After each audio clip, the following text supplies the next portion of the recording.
All right, we're going to go over domain, range, and functions in this lesson. And I'm going to use these two questions to facilitate the information for that.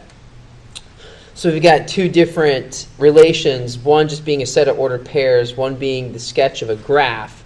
And we're going to look at each domain and each range and then determine if that relation is a function. So there's quite a few vocabulary terms in this lesson that have to be addressed, and I'll do my best to make it simple, or simpler anyway, simple as possible, so we can figure out how to work with that vocabulary. So there are three pieces of vocab that would be awfully helpful to know how to answer this question, right? We got to figure out what domain means, what range means, and what a function is. Okay, so we're going to have to figure out domain, range, and function. And so let's go over those vocab terms. And I'm going to build the vocabulary from a simple ordered pair. Okay, so we have our ordered pair, and then what we do when we read an ordered pair, we read x, y. But I like to read an ordered pair as an input-output. I like to read it as, if x, then y. That's how I like to read an ordered pair, because it shows me it's an input-output relationship, an independent variable, a dependent variable. And so that's some more good vocab as well. An independent variable and a dependent variable. Of course, it's dependent because it depends on the independent one, right? The y depends on the x. That's part of the if-then, input-output. So all this stuff is totally related. And so that's helpful for knowing domain, range, and function. So again, I'll go with input and output. Okay, so we have all this stuff is broken down through simply an ordered pair. Okay, so if we understand what an ordered pair is, then we can figure out domain and range. All right, so what is the domain? So the vocabulary is it's pretty straightforward. I'm not going to get into words and all that stuff. The domain is the set of all x's. So the domain is the set of all x's. Now you'll find the whole, like in books and websites and all that stuff, it'll say the set of all x coordinates, the set of all independent variables, the set of all input values, the set of all first, whatever our current textbook is like the first thing, but it doesn't matter. It's a set of all x's. Okay, so you're looking at when you're looking at a graph, you're looking at the set of all things that go from side to side, and then that is the domain. So I probably should have put that vocabulary term. Wouldn't that be helpful? So the domain is the set of all x's. And that makes the range then the set of all y's, right? So it's the set of all y's. That's the range. Okay, so the range then is the set of all dependent variables, the set of all output values, the set of all y values, or if it's graphically, it's the set, or how far does the graph go up and down. Okay, so we have the domain, how far a graph might go from left to right, and then the range, how far a graph might go from up to down or down to up. Okay, so that's our domain, that's our range. Okay, so that's all nodes, right? Now what about function? So function is the other vocabulary. Okay, so if we have a function, then function is when you always know the output of any specific input. Okay, so you always know what you're going to get out. Okay, so you always know the output for each input. Okay, that's a function.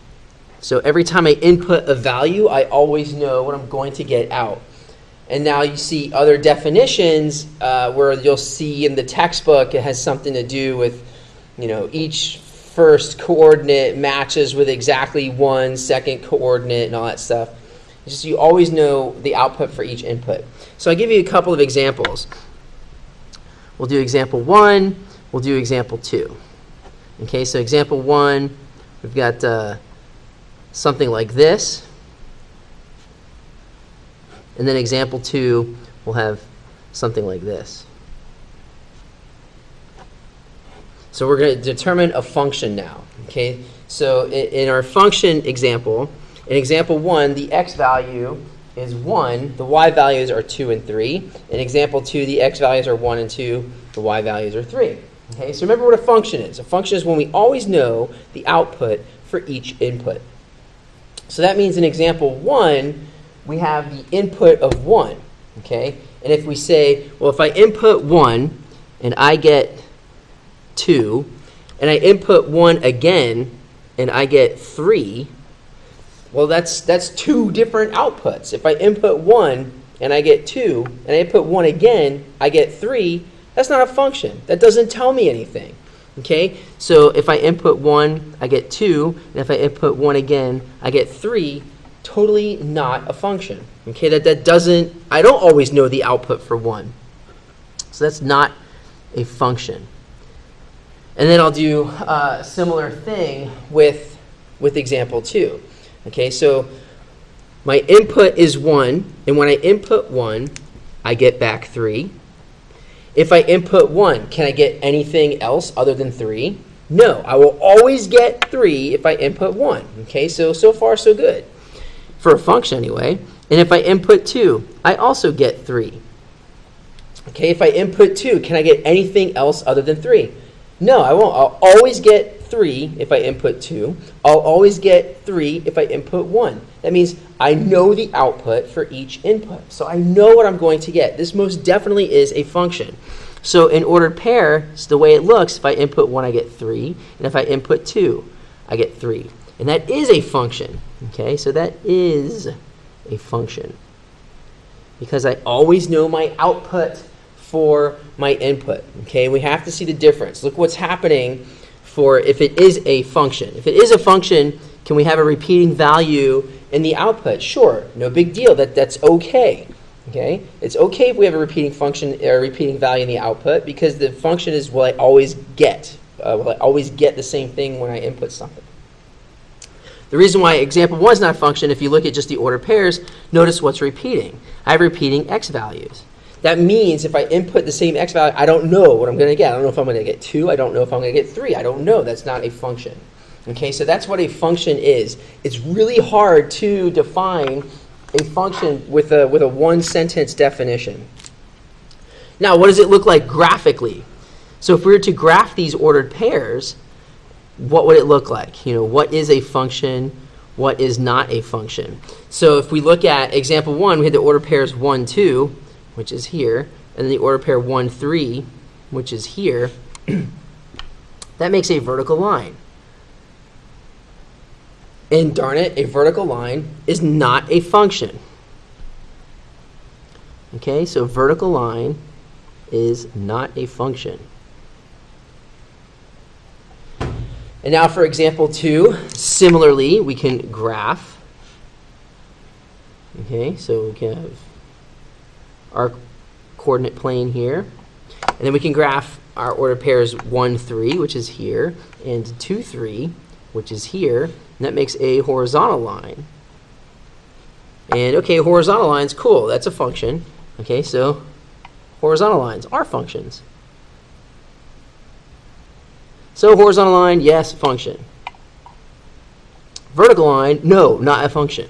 Okay, and that's going to come into play later when we talk about the vertical line test, which you've heard about and you've seen it before, I hope. But we have the vertical line test. The reason why the vertical line test works is that because if any two things fall in the same vertical line, totally not a function, because you won't have the same output for that specific input, and that's not a function.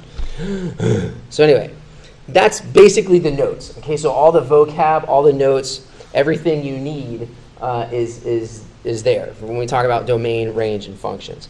So that's it. That's a beautiful piece of note, and now you have it on video, and you're all good to go. Click pause. Yeah, right. So hit pause at any point in time, and then copy that down, because this is all beautiful stuff. Right? Beauty, beauty, beauty. Okay. Now back to the problem, because we're going to now put this into action. Okay. So we have these two questions. Determine if each is a function, state the domain and range. So there's a couple things going on. Take a look at the first one, and that's going to be relation A. Excuse me. So we look at the domain. And if we remember, the domain is the set of all x's, right? That's the domain, the set of all x's. So look at these ordered pairs. That means the domain is negative 1/2 is an x, 3 is an x, positive 1/2 is an x, negative 3 is an x, and negative 2 is an x. And then and that's our, that's our domain. And so we have to ask ourselves, do any of these numbers repeat? Okay, so do they repeat? No, not in this case. They don't repeat. So I'm cool. I want to list it in order, and that would be great. You want to always list stuff in order. So make sure you list your domain in order. So the smallest domain is negative 3. The next smallest is negative 2, then negative 1/2, and then 3. I feel like I'm missing something. Oh, positive 1/2, and then 3. Okay. So this is our domain. So we have our domain is this set of values. Just these 5 specific values are in the domain. Okay, so 5 values are in the domain. All right, that's good to know. You have to hopefully be able to see that. Okay, now for the range. And so what's the range going to be? Quite similarly. Again, the range is the set of all y values. Okay, so we're looking at the set of all y values for our range. And we look now at the list of ordered pairs. So the range is negative 3, negative 2, negative 3, negative 2, and 3. Okay, so do they repeat? Yeah, there's some repeating going on here. So we want to make the list like a rational human being. Okay, so do they repeat? Yeah. There's a couple repeating there. So list it in order, but list it like a rational human being. You don't need to list a repeating thing, right? So what's the range? We're just creating a list. So the smallest value is negative 3. The next smallest value is negative 2, and then positive 3. That's it for the range. There's only 3 values in the range. So we have to understand the difference, right? We have to know how to apply common sense, really, is what it comes down to. I know we want to be mechanical as much as we can, but we have to start using some common sense as far as what I'm saying, state the range. The range is negative 3, negative 2, 3. There's only 3 values in the range. Even though there's 5 ordered pairs, there's only 3 values in the range. Okay, so that's domain, and then that's range. So now the question, is it a function? Right? Is it a function? So we go back to the definition of the function. We always know the output for each input. Remember, if the x's repeat, it's not a function. If the y's repeat, it's still okay. It doesn't mean it is a function. It all depends on the x's. So basically, if any x's repeat, it's not a function. So we look back at our ordered pairs, and remember what we asked. Do they repeat for the domain? No. Every single input is going to have its own output. Even though there's repeating range values, who cares? It doesn't matter. Because we always know what we're going to get. When we input negative 1/2, we're going to get negative 3. It doesn't matter that if we input positive 1/2, we still get negative 3. What matters is that if we input negative 1/2, we don't get anything else. So yes, it totally is a function. Okay, and that's how we can answer that question. All right. So that's the example, and you can always go back to the notes. There's more examples in the book, of course.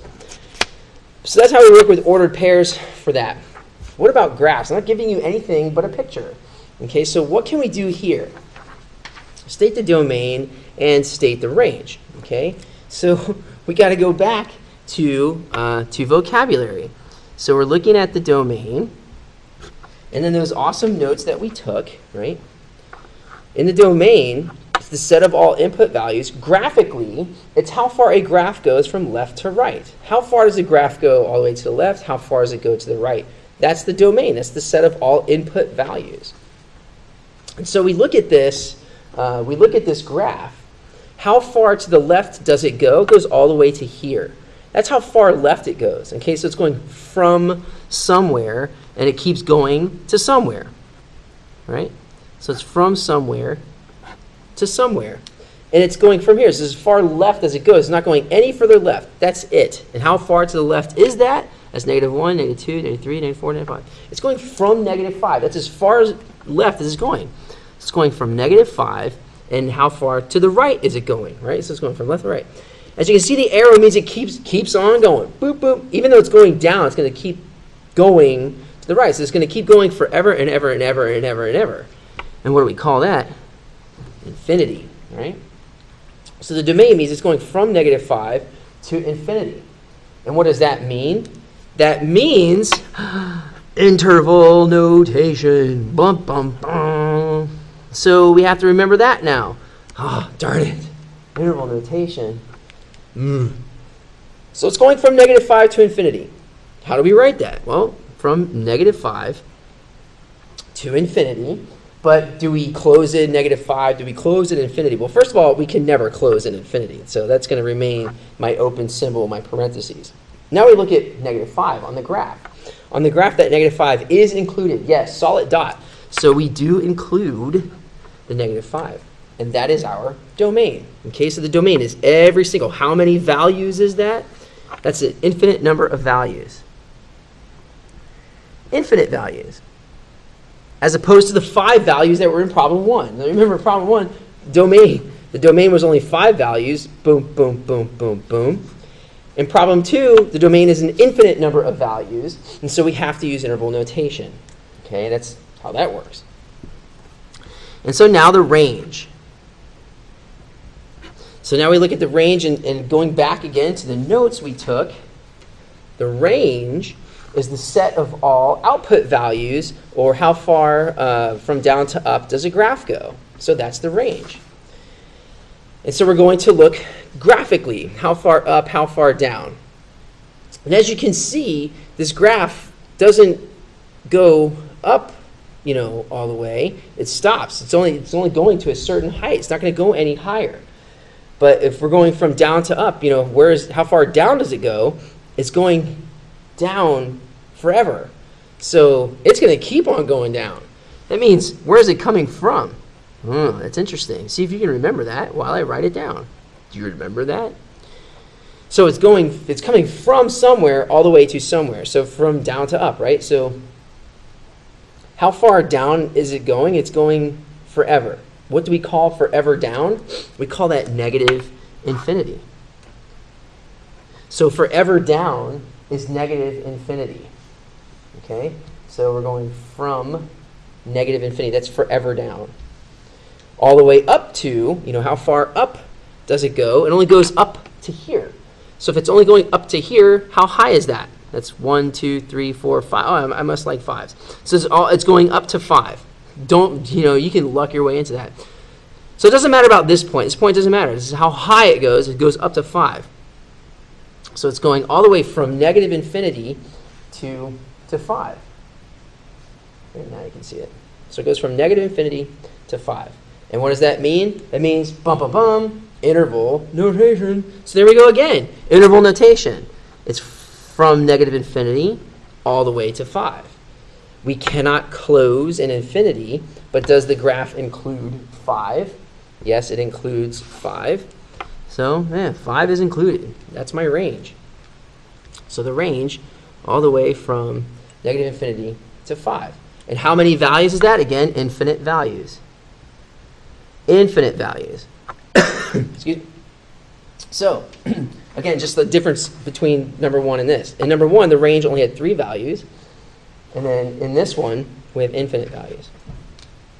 And now for the last test. Is it a function? Well, how can we tell? Well, there's this thing called the vertical line test.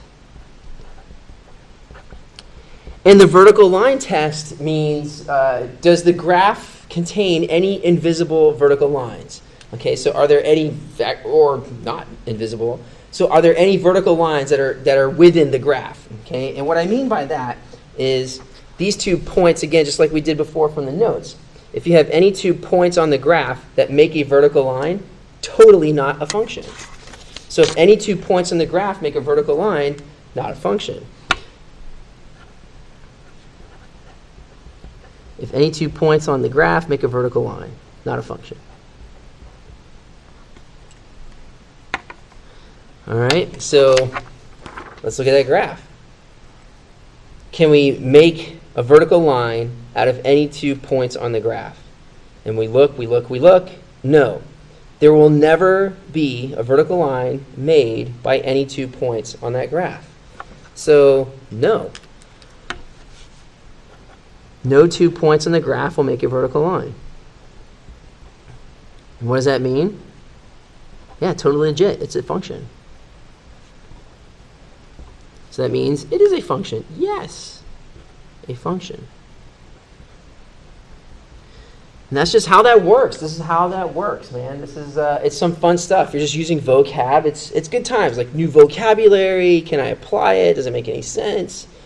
You know, Mr. Katz, I don't get it. Well, you know, click rewind, try it again, hit pause, ask me questions. You know, email me a word that you didn't understand. We'll get you there. And then all the practice problems in the textbook. So plenty of stuff going. And that's all we need to know about domain, range, and functions. Thank you for your time.